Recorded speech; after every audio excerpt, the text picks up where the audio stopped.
जावेद इकबाल की शख्सियत को समझने के लिए उसकी 7-8 जो आदात थी उसको समझना पड़ी। सबसे पहले ये था कि जावेद इकबाल को शोहरत का वो भूखा था। अच्छा। उसे जिद्दी, अड़ियल, अपनी बात पे अड़ जाने वाला, और चाहे माँ बाप जो मर्जी के, बहन भाई जो मर्जी के, ये वही करता था। इसको फोटोग्राफी का बड़ा शौक था। अच्छा। कैमरा हर वक्त अपने पास रखता। इसके अलावा इसको सहाफी बनने का बड़ा शौक था। इसने एक एंटी करप्शन नाम से महाना मैगजीन बनाया, उसका ये खुद साख्ता एडिटर भी था और वो छपता था। अच्छा, उसके इंटरव्यू करने के लिए ये पुलिस अफसरान से मिलता था, और जिस पुलिस अफसर से मिलता था तो उसको कहता था सर हमने छापने के लिए तस्वीर आपकी लेनी, तस्वीर लेता था, फिर उसके साथ खुद तस्वीर बनाता। इसकी मैंने दर्जनों अफसरान के साथ तस्वीर देखी। इसको सांप पालने का बड़ा शौक था। सांप जो है ना, बड़े खतरनाक सांप, मैंने खुद तस्वीर देखी हूँ जंग में कि दोनों हाथों से इसने वो सांप पकड़े हुए हैं और अपने चेहरे के पास ला रहा है। कोई डर नहीं है इस पे, कोई खौफ नहीं है। सियासी शख्सियात से तल्लुकात बनाने की और उनकी तस्वीर लेने की। गवर्नर उस वक्त के जो जिलानी थे, उनकी तस्वीर इसके बेडरूम में लगी होती। पहले ये सीरियल किलर नहीं था, इससे पहले सिर्फ ये बच्चों के साथ ज्यादती करता था, सीरियल किलर नहीं था। इस वाकया के बाद इसके बकौल ये बना बच्चों का ही सीरियल जी। अच्छा, वो बच्चों का भी क्यों बना, दुश्मनी क्यों? हाँ, उसका वजह ये थी कि इसने कहा कि मैंने देखा वो जो बच्चा था घर से भागा हुआ था, उसने मेरे साथ ये सारा कुछ किया, एक बच्चे को कत्ल कर दिया, मुझे इस तरह का अपाहज कर दिया, तो वो घर से बचा, अब मैं घर से भागे हुए बच्चों को नहीं छोड़ूंगा। फिर इसने बकायदा एक डेट लिखी हुई है उसमें कि सबसे पहला बच्चा इस नाम का, उसने इस रंग के जूते पहने थे, इस रंग के कपड़े पहने हुए थे, और वो फलां जिले का था। उसने अपनी वालदा का नाम ये बताया था, वालिद का नाम ये बताया था, सब कुछ डायरी में नोट करता है। उसको टैग लगाता है कि नंबर 1 बच्चा, नंबर 1, फिर 2, 3, फिर इसकी ना 2-3 माह के बाद इसकी वालदा फोत हो जाती है। उस रोज इसने लिखा है कि आज मेरी वालदा फोत होगी, अब मैंने ये जो सिलसिला है ना, ये बड़ी तेजी से मुकम्मल करना है। और ये बातों में इसने ये भी बताया था, जब पकड़े जाने के बाद में, तो इसने इसको कहा कि तुमने 100 क्यों कहा, तुम 50 भी कर सकते। उसने कहा पहले मेरा जरिया यही था कि मैं 40-50 करूं, लेकिन मैंने कहा इससे वर्ल्ड लेवल की फेम नहीं मिलेगी, तो मैंने 100 का हिसाब पूरा किया। तो डीएसपी को बुलाता हूँ, तारक कंबोज है डीएसपी, वो बाद में एसपी हुए, उनको बुलाया, उनको कहा यार ये देखो ये सारे बच्चों की तस्वीर है, ये बंदा है। वो गए, उन्होंने देखा छोटा सा घर है 3 मरले का, और वो सारा कि उन्होंने कहा वो बातें वो साइको वाली करता था, कहता साइको है सर, ख्वाब ही देखा 100 बंदे कत्ल करते। उन्होंने आगे रिपोर्ट दे दी कि झूठा है। अस्सलाम वालेकुम नाज़रीन, मैं हूं तंज़ीहा मुनीर और आप देख रहे हैं टीवी टुडे पॉडकास्ट।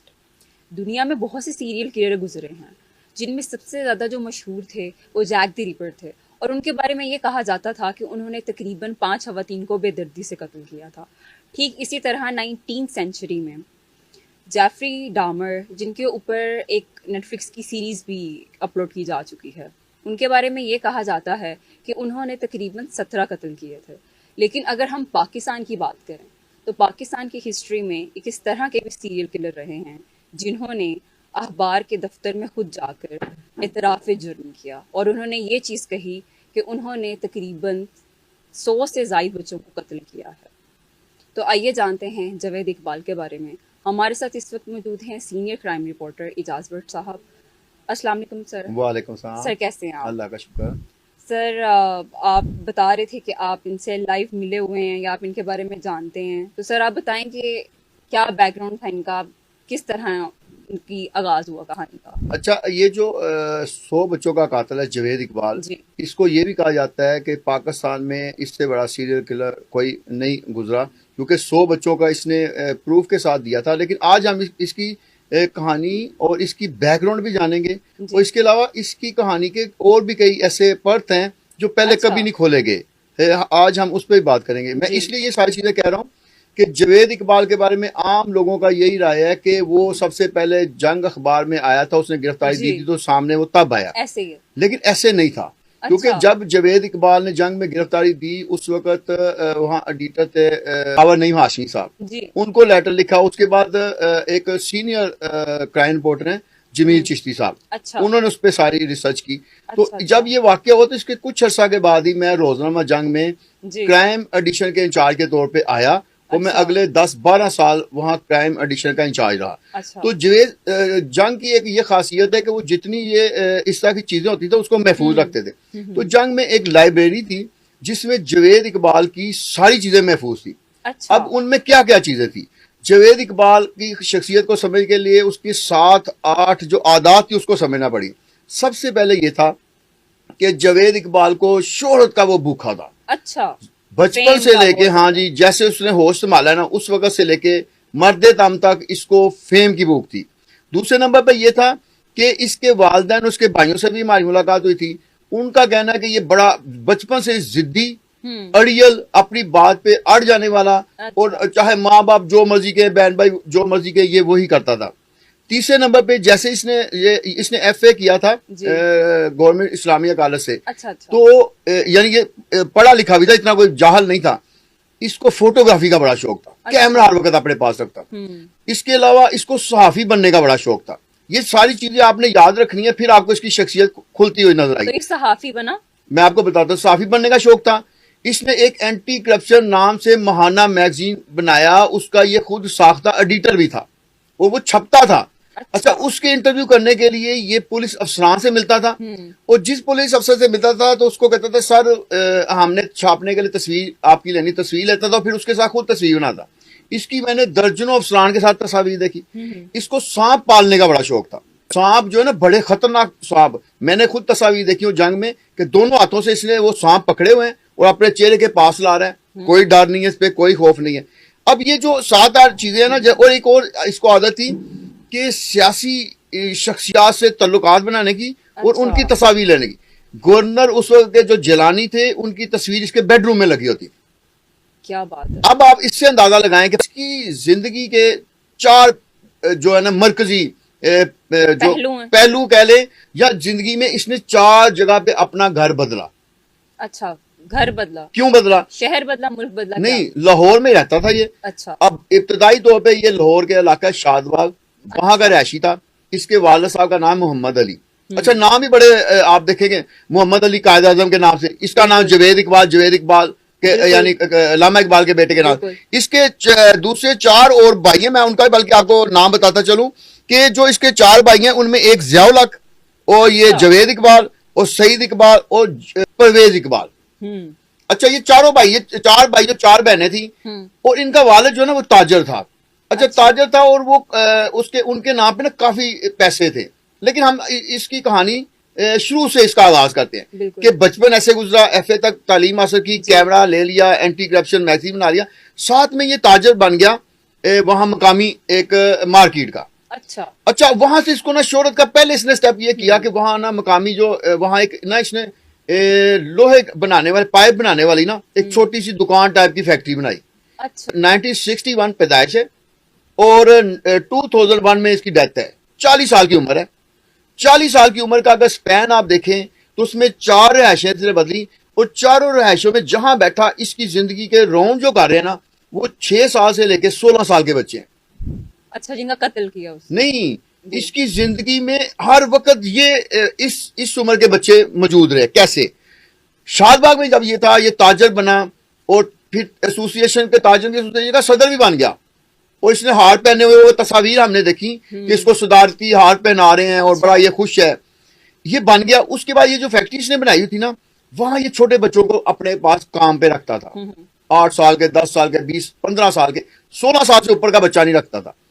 अच्छा, वहां इसके ऊपर एक दफा इल्जाम लगा सबसे पहले कि इसने एक बच्चे के साथ ज्यादती की है। शोर मच गया। वो शोर मचा तो उसके बाद इसके खिलाफ FIR दर्ज हुई थाना शादबाग में। अच्छा, जो मैंने आपको शुरू में स्टार्टिंग में बताया ना कि बहुत सारे लोग कहते हैं कि ये सबसे पहले इसका इंट्रोडक्शन तब हुआ जब ये जंग अखबार में आया। मैं आपको बताता हूं कि इससे पहले इसके खिलाफ 2 मुकदमा दर्ज थे, तीसरा मुकदमा एक और दर्ज हुआ। ये 3 मुकदमात इसके हवाले से पहले दर्ज हो चुके थे। अब पुलिस अगर कहती है कि ये 3 मुकदमात के बावजूद हमें 100 बच्चों के कातिल का पहले नहीं पता था, हाँ, तो गलत है। इसलिए मैं कह रहा हूं कि मैं आपको इसके बहुत सारे छुपे हुए पहलू बताऊंगा।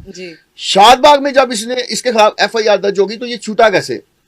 पुलिस ने कहा कि तुम लिख कर दो कि स्टाम्प पेपर पे कि मैं आइंदा शादबाग के एरिया में नजर नहीं आऊंगा, एंटर नहीं होगा। अब माँ बाप वहां, बहन भाई वहां, इसने कहा जी मैं लिख के देता हूं। लिख के दिया। इसके भाइयों ने कहा कि तुमने एक ऐसा कभी फेल किया कि जिसकी वजह से हम अपने मोहल्लेदारों को मुंह नहीं दिखाने काबिल। बिल्कुल। ये वहां से गया, इसी दौरान इसके वालिद साहब की तरफ से इसको कुछ जायदाद में से हिस्सा मिला। अच्छा। तो ये ना राना टाउन में इसने एक बड़ा सा समझे विला लिया, अच्छा। उसको उसमें रहने लगा। वहां भी इसने बच्चे लाने शुरू कर दिए। इसी तरह बहाने से लाता था उनको सैर सपाटे का आना। फिर इसके खिलाफ बच्चों से ज्यादती का एक और पर्चा दर्ज हुआ जो थाना लोअर माल में दर्ज हुआ। तो भट्ट साहब भी पीडोफाइल था। बस उस तरह की शख्सियत थी। लेकिन पहले ये इस हिसाब से था क्योंकि इसके पास पैसा था। इसके देखिए इसके वालिद साहब की तरफ से जब इसको हिस्सा मिला तो ब्रांडथ रोड पे दुकानें और तहखाने इसके नाम पे मिले हैं। इसने वो सारे बेच दिए हैं। लाखों रुपए उस वक्त में 90 की दहाई में इसने हासिल किए हैं। और उस वक्त आप ये सोचें कि ये 61 की पैदाइश और 30 साल का नौजवान है, बड़ी उम्र का नहीं है जब ये इस पे ये इल्जाम आ रहे हैं। अच्छा, इसकी जिंदगी का एक और अहम पहलू है अच्छा। कि ये बच्चों से जैसे बच्चों को अपने करीब रखता था ना, इसकी वजह से इसकी 2 शादियां भी हुई। इसकी पहली शादी जो हुई उससे एक बेटी पैदा हुई। उस बीवी ने कहा कि ये मुझे प्रेफरेंस देता है, हर वक्त बच्चों के साथ फिरता है, खेल तमाशे करता है। इसकी बीवी ने इससे अलहदगी अख्तियार कर ली। इस वजह से पहली शादी नाकाम हो गई। हाँ। फिर काफी अरसा ये अकेला रहा। फिर इसकी दूसरी शादी हुई। अच्छा। दूसरी शादी से भी इसका एक बेटा पैदा हुआ। लेकिन फिर वो इल्जाम उसकी बीवी की तरफ से कि ये मेरे पास तो आते, वो बीवी भी नाराज होकर चली। अब ये है इसकी घरेलू लाइफ, कि घरेलू लाइफ इसकी खराब थी। 2 मुकदमे हो गए, क्या नाम है, शादबाग में, लोअर माल में, राना टाउन में। फिर इस पे इल्जाम लगा तो ये फिर वो वाला मकान भी फरोख्त करके गाजियाबाद में चला गया। अच्छा, जब गाजियाबाद में गया ना, यहाँ इसकी जिंदगी में ना बड़ी चेंज आई। अच्छा, बच्चों वाला इसने वो जो है ना अपना कुर्बत में रखा, वो काम नहीं छोड़ा। इसने यहाँ वीडियो गेम की दुकान बनाई। अच्छा, इसने कहा वीडियो गेम पे बच्चे आएंगे। अच्छा, आते थे, वो खुद इसने अपने इंटरव्यू में बताया। ये एक डायरी भी लिखता था। साफी था ना, जो साफी अंदर का कीड़ा जो साफी वाला, वो इसका चलता रहा सारी उम्र। इसने एक डायरी लिखनी शुरू कर दी। तो उसमें ये लिखता था कि आज मैं फलां बच्चे से मिला हूं, आज मेरी फलां से मुलाकात हुई है, पुलिस अफसरान से मुलाकात हुई है, फलां अफसर से हुई है। अच्छा, गाजियाबाद में ना इसके वो जो बच्चों के पास रहने की वजह से ना इसके खिलाफ ना फिर आवाजें उठना शुरू हो गई कि ये बंदा ठीक नहीं है। और ये कहता है उस वक्त मैं 500 से 700 रुपया पर डे कमाता था। 500 से 700 का मतलब है आजकल के 5 से 7 हजार 10 हजार पर डे एक दिन में। और बच्चे भी इसके पास थे। यहां भी इस पे ना हुआ ये कि इसको ना एक और चीज थी कि इसने 2-3 बच्चे ऐसे रखे हुए थे जो फिरते रहते कि जो घरों से बच्चे भागे हुए हैं ना, अच्छा, उन बच्चों को ये अपने पास ले आता था कि मैं आपकी सरपरस्ती करूंगा। ये एक केपीके से एक बच्चा आया, यादगार पाकिस्तान फिर रहा था। वो 16-17 साल का, 16 साल का था। उसको और उसके साथ एक छोटा बच्चा था 5-6 साल का, अरबाब, उसको ले आया, घर ले आया। उस रात इसने रखा और ये उनको ना मरी भी लेके गया। इसने अपनी डायरी में लिखा हुआ है। तो इसकी डायरी मिली, वो उसकी तस्वीर है, उसके सफ़ों मुख्तलिफ सफ़ात की, हर चीज महफूज है इसकी। अच्छा। मैं इसलिए कह रहा हूँ कि ये वो चीजें जो देखी हुई हैं। अच्छा, उस डायरी में इसने लिखा कि वो जब मैं लेके आया ना, तो वो आया मरी से सैर कराई। उस रात को ये घर में आया तो रात को कोई ऐसा वाकया हुआ। ये 17 सितंबर 99 को इसने कहा कि मैं उस रोज मर गया था, कत्ल हो गया था। इसने अपनी डायरी पे लिखा है 17 सितंबर को 98 को मैं मर गया था, मैं कत्ल हो गया था। अच्छा, पहले तो ये समझ ना आई कि ये डायरी पे आपने क्या लिखा है। हाँ। कहता उस रात को मैं सोया, वो जो बड़ा लड़का था उसने घर से कोई रॉड उठाया, इसके सर पे वार किए। तो मुसलसल वार किए, इतने वार किए कि इसके सर की हड्डी 3 जगह से टूट गई और इसकी टांगों की हड्डियां भी टूट गई। इसलिए इससे अगली लाइफ जो है ना, जब ये अवाम के सामने आया तो ये आप इसकी वीडियो देखें, मिल जाती है, नेट पे पड़ी हुई है, उनमें ये लंगड़ा के चलता है। ये उस रात का वाकया है। और ये थोड़ा सा ना हर बात के बाद ऐसे जैसे सोचता है, वो थोड़ा सा पागलपन का दौरा। ये इसके सर में लगने वाली चोटें थी।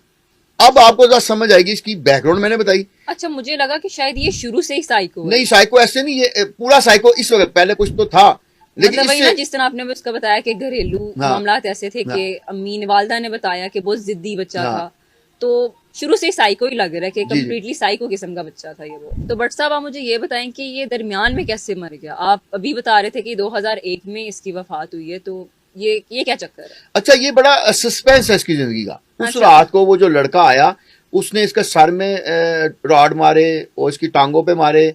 उसके बाद ये बेहोश हो गया। तो इसने कहा, ये वाकया था 17 सितंबर का 98 का।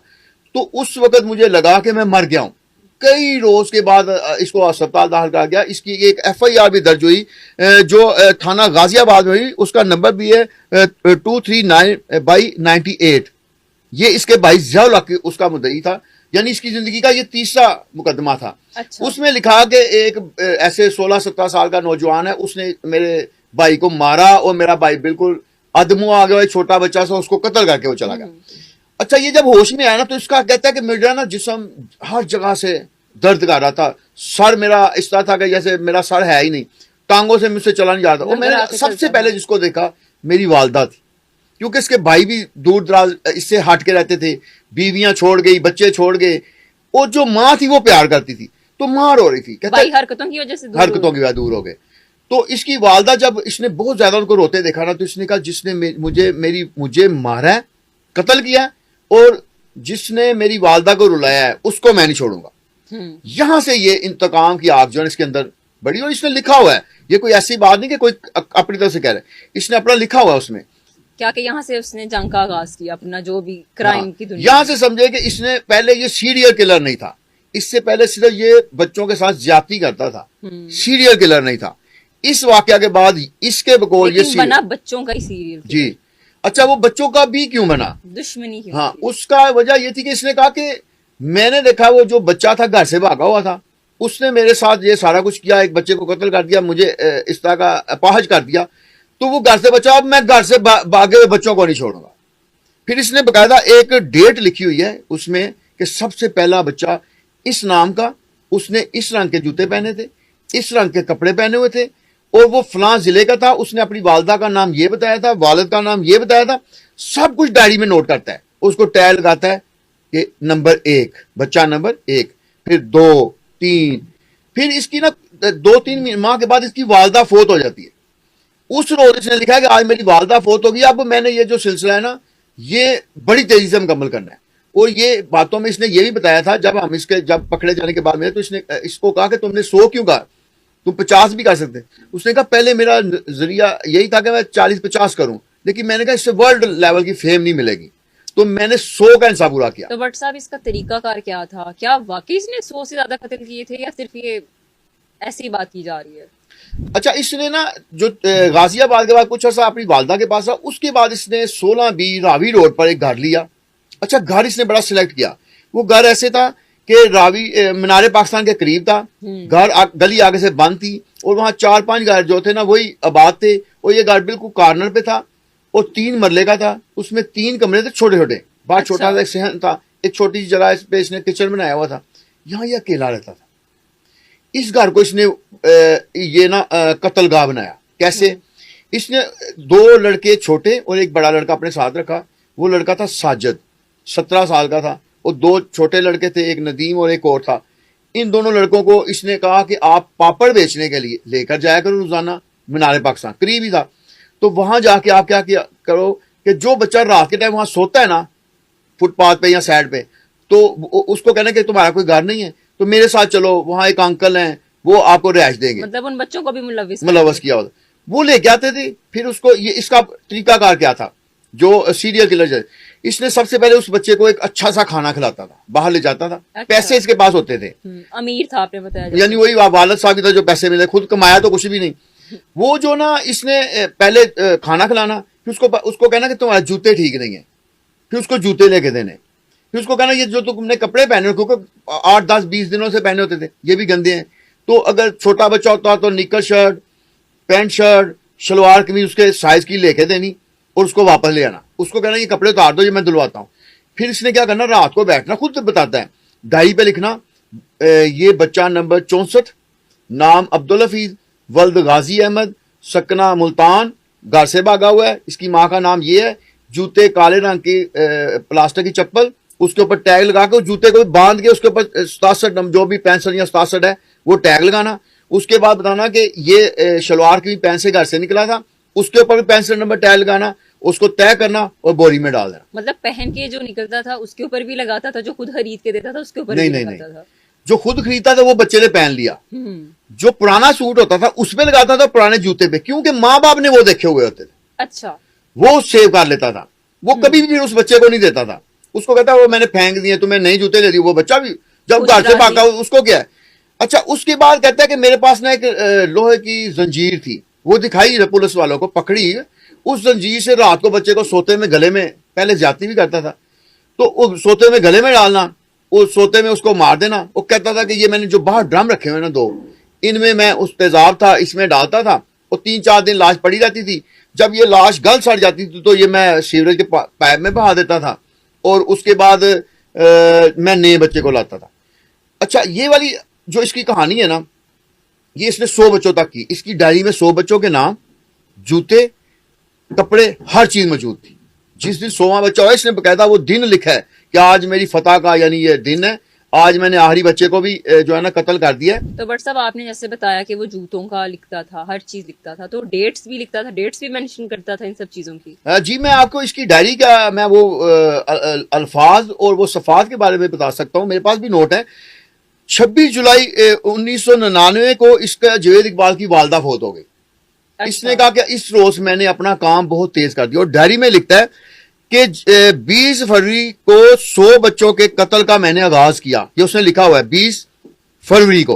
वो कहता है कि जब मेरी मां फौत हो गई तो 9 माह के बाद नवंबर 1999 में मैंने आखिरी बच्चे का कत्ल किया और वो जो मैंने आखिरी बच्चे का कत्ल किया वो डेट थी 13 नवंबर 1999। हर चीज नोट है उसकी डायरी में, अब भी वो तस्वीरें भी पड़ी हुई हैं उसकी। अच्छा, जब इसने 1999 की तो इसने कहा अब कत्ल तो हो गए। हाँ। अब वो शोहरत वाला पहलू आ गया कि मैंने कर लिया काम। अब वो सहाफत वाला पहलू बाहर आ गया कि अब इसको मैं हाईलाइट कैसे करूं। अच्छा, इसने लाहौर के डीआईजी को खत लिखा। उसमें 50 से ज्यादा बच्चों की तस्वीर ना डबल ट्रिपल बना के रखी हुई थी। इसने वो पासपोर्ट साइज की तस्वीर की वो पूरी लिफाफे में भरी, खत लिखा, अपना एड्रेस लिखा और पीटीसीएल का नंबर लिखा कि मेरे से आप इस नंबर पर रब्ता कर दे। उन्होंने देखा, उन्होंने ऐसे खोला लिफाफा तो अंदर तस्वीर ढेर लगा हुआ। उन्होंने कहा कि सीआईए के डीएसपी को बुलाता हूं। तारक कंबोज है डीएसपी, वो बाद में एसपी हुए। उनको बुलाया, उनको कहा यार ये देखो ये सारे बच्चों की तस्वीर है, ये बंदा है। वो गए, उन्होंने देखा छोटा सा घर है 3 मरले का और वो सारा किया। उन्होंने कहा वो बातें वो साइको वाली करता था, कहता साइको है सर, ख्वाब ही देखा 100 बंदे कत्ल करते। उन्होंने आगे रिपोर्ट दे दी कि झूठा है। अच्छा, इसने कुछ चंद दिन इंतजार किया तो इसने कहा कि ये तो मेरी हुआ ही नहीं। फिर ये क्योंकि साफी था, इसको पता था कि इसने सोचा कि पाकिस्तान का सबसे बड़ा अखबार कौन सा है। उन्होंने कहा जंग। डेवस रोड में ऑफिस था। इसने डेवस रोड, तेरा डेवस रोड, क्योंकि मैं भी वहां रहा हूं, एड्रेस लिखा। उसमें भी इसने 50, 60, 70 तस्वीर डाली। वो है वो खावर नहीं माशी साहब से मेरी बात हुई है, तो हमारे तो वो सीनियर थे, अक्सर बात हुई। वो कहते जैसे लिफाफा खोला तो लिफाफा काफी वजनी था। पहले तो मैं डर गया कि कुछ गलत किस्म की चीज ना हो। तो खोला तो कहते एकदम कितनी सारी तस्वीर छलक के ना मेरी टेबल से इर्द गिर्द गिर गई। मैंने देखा बच्चे ही बच्चे हैं। मैंने सारी तस्वीर उठा के ऊपर रखी। अब मैंने उनको पिलाया, कोई 12 साल का, 8 साल का, 7 साल का, 9 साल का, 14 साल का, यही एज उनकी है। ढेर लग गया। खत पड़ा, उसमें इसने लिखा कि मेरा नाम जावेद इकबाल है, मैंने 100 बच्चों का आगाज किया। ये डेटें उसने लिखी और मैं जंग अखबार पे आके अपना ऐलान करना चाहता हूँ। इन्होंने कहा पहले तो मुझे मजाक लगा, लेकिन फिर मैंने वो नंबर फौरी तौर पर डायल किया। उसने फोन उठा लिया। फोन उठाया तो फोन पे उसने बात की और उसने कहा जी मैंने कत्ल किया। उन्होंने कहा तुम आ सकते हो यहाँ? उसने कहा मैं आ सकता हूं। अब ये लंगड़ाता हुआ चलता है रास्ते में। इसने 1 दर्जन केले खरीदे हैं, 5 केले खाता हुआ आ रहा है डेवस रोड से। किसी को नहीं पता। रिसेप्शन पे आके इसने कहा मेरा नाम जावेद इकबाल है, आपके एडिटर साहब ने मुझे बुलाया। उन्होंने कहा कौन? वो एडिटर ने कह के भेजा था कि इसको रोकना नहीं, लेकिन वो रिसेप्शन वाले ने कहा कि ये कोई पता नहीं पागल सा है क्या, लंगड़ाता, दाढ़ी बड़ी हुई थी, टोपी पहनी हुई इसने। उन्होंने कहा कि भाई हम ऊपर नहीं आऊंगा। जब एडिटर को फोन किया उन्होंने कहा फौरी तौर पे ऊपर भेजो। ऊपर भेजा और थरथली मच गई। अच्छा, ये शकील रहमान की आदत है जो जंग अखबार के माध्यम से ये सारी चीज को पैक कर लो, ये अब सिर्फ जंग पे छपेगा। अच्छा। उन्होंने पैक कर लिया पूरे ऑफिस को, कहा किसी कोई बाहर नहीं जाएगा। लेकिन खबर बहुत बड़ी थी, अंदर भी जसूस बैठे थे। जंग अखबार के अंदर भी जसूस बैठे हुए थे। जसूसों ने पाकिस्तान अखबार, दूसरे अखबार, तीसरे अखबार, पता नहीं चला, सब अखबारों के कोई बड़े बड़े 8-10 अखबार, उनको पता चल गया कि जावेद इकबाल जो एक 100 बच्चों का कातिल है। इस दौरान किसी ने पुलिस अफसरान को फोन कर दिया।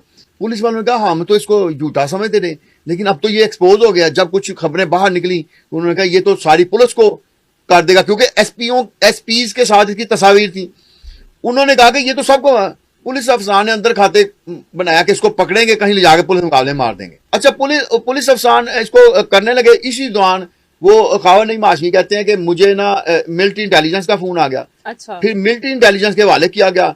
फिर मैं इसको मुख्तसर करता हूं कि उसके बाद ये हुआ कि इसका ट्रायल चला। अच्छा, 16 मार्च 2000 को जज अल्लाह रखा रांझा ने फैसला दिया कि इसको मीनार पाकिस्तान ले जाया जाए, इसके 100 टुकड़े किए जाएं और उसके बाद इसको तजाब में डाला जाए उन वालिदैन के सामने, तो फिर इसको यानी इसको सजा होगी। लेकिन उस पर उन्होंने कहा ये तो इंप्लीमेंट नहीं हो सकता। लेकिन मैं यहाँ ये भी बताता चलूं कि वो 100 बच्चों में से कोई 60-70 के वालिदैन आए और इसको पूछा, वो ढूंढते रहो, कहते हैं हमारे बच्चे आज तक हमें नहीं मिले।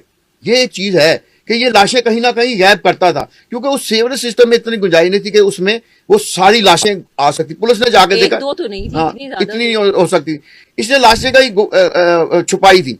अच्छा, एक तो ये चीज हो गई। जब ये इसको फैसला आया तो उसके बाद इसने ना अपना वही काम शुरू कर दिया कि जी तफ्तीश में ना अपने ऊपर वो एक पागलपन का दौरा था। तो पुलिस ने देखा कि ये इस तरह तो नहीं आएगा, तो इसको कोर्ट लखपत जेल भेज दिया गया। कोर्ट लखपत जेल भेज दिया गया और फिर 8 अक्टूबर 2001 को ये अपनी बैरक में ये भी मुर्दा पाया गया। और इसके साथ जो 17 साल का वो बड़ा लड़का था जिसने इसके कत्लों में इसका साथ दिया था जी। वो भी मुर्दा पाया गया। और कहा यह गया कि इन्होंने अपनी बेड शीट जो है ना उसको गले में डाल के खुदकुशी की है। लेकिन हमारे बाद में पुलिस अफसरान से बात हुई, जेल हुकाम से बात हुई, तो ये असल में पुलिस वो उसने खुदकुशी नहीं की थी, उस पर पहले टॉर्चर किया गया, उसके बाद फैसला किया गया। बच्चे पे टॉर्चर किया गया? नहीं, जवेद इकबाल पर। अच्छा। और उस लड़के पर, बच्चा नहीं था, वो 17 साल का नौजवान था, उस पर भी टॉर्चर किया। उसने भी माना कि मैंने इतने कत्ल में इसके साथ था। फिर फैसला किया कि जो 2 छोटे बच्चे थे ना उनका कोई तल्लक नहीं था इस कत्ल वारदात में, उस साजिद का था। लिहाजा साजिद को भी वो सो कॉल्ड जो है ना खुदकुशी में मार दिया गया और जवेद इकबाल को भी इस तरह मार दिया गया। इस तरह इस शख्स का इख्तिताम हुआ। मैं जाते जाते एक और जुमला आपको बताता चलूं कि मैं इस केस के पीछे लगा रहा। कुछ अरसे के बाद पता चला कि इसके घर वाले इसकी कोई लाश लेने नहीं आया, मां मार गई थी बकाया, तो इसको कोर्ट लखपत के ही एक जगह पे दफना दिया गया जेल में। तो उसके कुछ अर्सा बाद एक खबर आई कि इसकी 4 दीवारी छोटी सी बना के तो जुमेरात वो लोग ना वहां कैदी मोमबत्तियां जलाना शुरू हो गए। वो कहते हैं कि ये ना शैतानी ताकतों का सरबराह है और जो इसकी पूजा करता है उसकी सारी ख्वाहिशें पूरी हो जाती।